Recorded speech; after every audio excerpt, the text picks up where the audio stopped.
Welcome everyone to my project on following Hannibal's footsteps. In this project, I'm going to follow the path that Hannibal Barca led from Spain, across Europe and Gaul, and over the Alps into Italy. Along the way, I'll also be keeping track of the numbers of his troops, as well as the countermeasured movements of Roman officials that they made in attempt to meet Hannibal and to try and stop this war. To begin, we will go from Carthago Nova to France, but first, we need to take a look and get a lay of the land here of where we start. Here in Carthage, which is Hannibal's home. It's now it's on the northern tip of Africa. There's still Carthage, quote unquote, here, but there's not the old city of Carthage. There's not much that is left of the ancient city of Carthage. However, Hannibal Barca starts here in Carthago Nova, over here in Spain, in the southern tip of Iberia. In the spring of 218 BC, Hannibal Barca begins his journey here in Murcia, Spain, which was then Carthago Nova, which literally meant New Carthage. And he leaves there with 54,000 infantrymen, 8,000 cavalrymen, and 37 elephants. He travels across the border near the oceans, across the Pyrenees, and here near Barcelona, where he runs into a little bit of a cinch.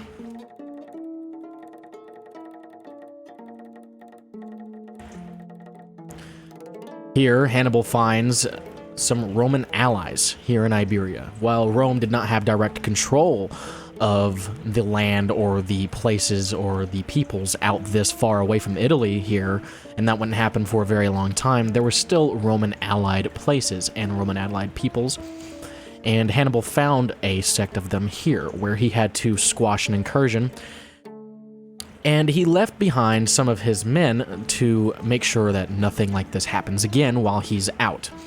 So he leaves here with 38,000 infantrymen, 7,000 cavalrymen, and 37 elephants. From Barcelona, all the way across the Pyrenees, he encamps somewhere near here, near this natural body of water, where we get a brief stop before the next leg in the journey begins to the Rhone. However, Rome knows where he's going, and Rome knows what he's doing. So, Rome tries to set up a layer of countermeasures.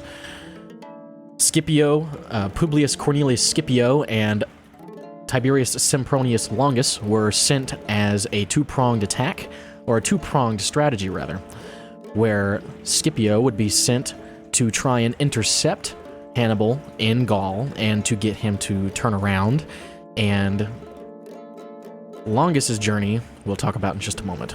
We'll talk first about Scipio. His journey takes him all the way over here near Marseille, which was then Massila, where he would wait for Hannibal to get close and then try to meet him and try to strike up a bargain of some sort. Longus's journey, however, takes a different route. He leaves Pisa all the way and sails all the way down here to Sicily, specifically the tip of Sicily that faces Carthage, for the explicit purpose to be able to attack Carthage if Hannibal takes the bait and turns around. Hannibal has no idea, obviously, that this is happening, and he is getting ready to cross the Rhone River as he approaches it. We don't know exactly where he crosses it from, but it's somewhere near here.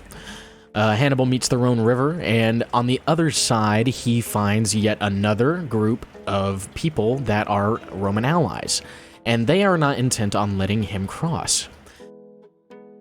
He, however, manages to get himself and a couple cavalrymen on the other side of the river in the night, and the next day does a surprise flanking maneuver, and the morale immediately falters to these people, and they surrender, and Hannibal is able to cross the Rhone in about a day.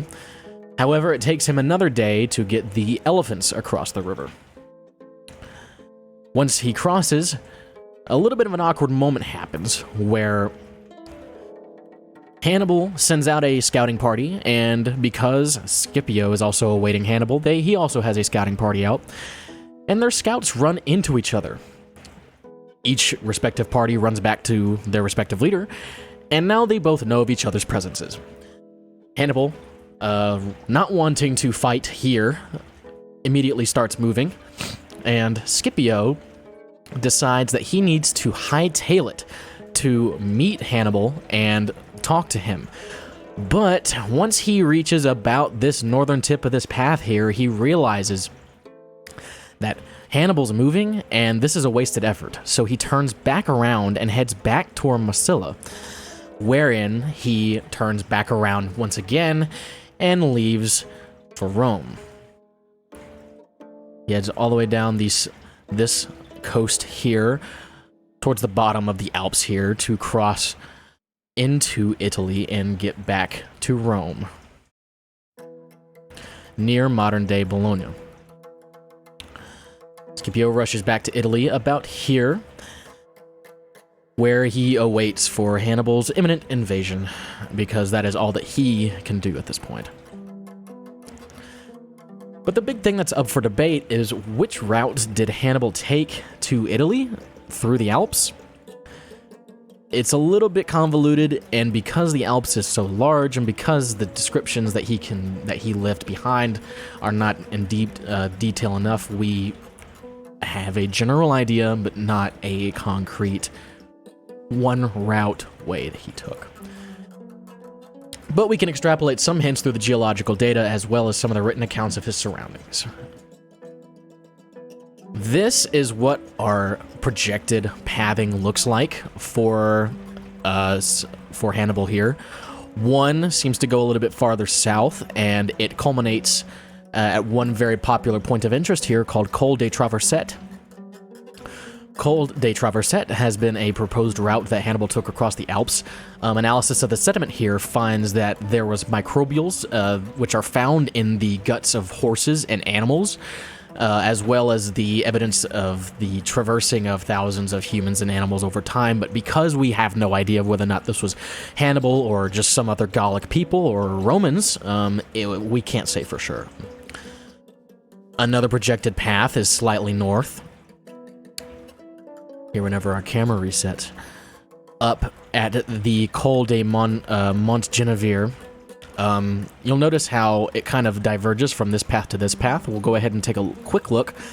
Yeah, this path diverges here, but it ultimately meets up here with a different area. But we'll go ahead and take a look here at Montgenevere, which is another proposed route.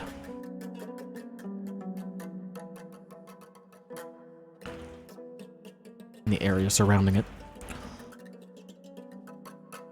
And our final path is the most northern path here, up at Col de Clapier, which is yet another route. All of these places have found the exact same kind of evidence. It's more of a, which door has the prize behind it. We may not know, because while the descriptions seem fitting for most of these places, we still find this kind of geological data where we're finding the passages of animals and the passages of humans and huge migrations that could be army-sized through here. But because there's been so much time between now and Hannibal, there's no way to tell whether or not these pieces of evidence ultimately culminate to proving that Hannibal went through here.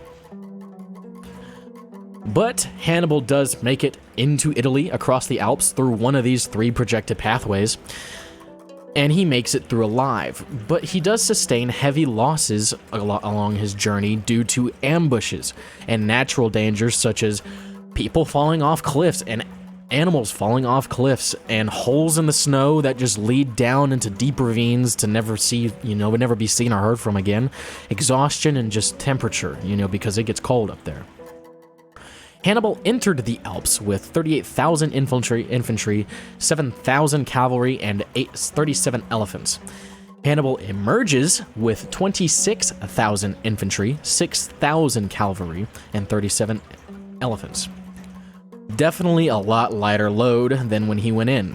It was a horribly dangerous path that he took, but he was willing to brave it and got into Italy. And though I would love to endeavor and plot out all these different points throughout the Second Punic War here on Google Earth and give you a chronological idea of what was going on and where people were moving, it's outside of the realm of the project. And we have to end our story here with Hannibal in Italy, where he would be left to outsmart all the Roman armies and use his brilliant strategies, using his monstrous elephants to defeat the Roman enemy. Thank you so much for listening. It's been a pleasure. My name is Wesley Hales. Thank you so much.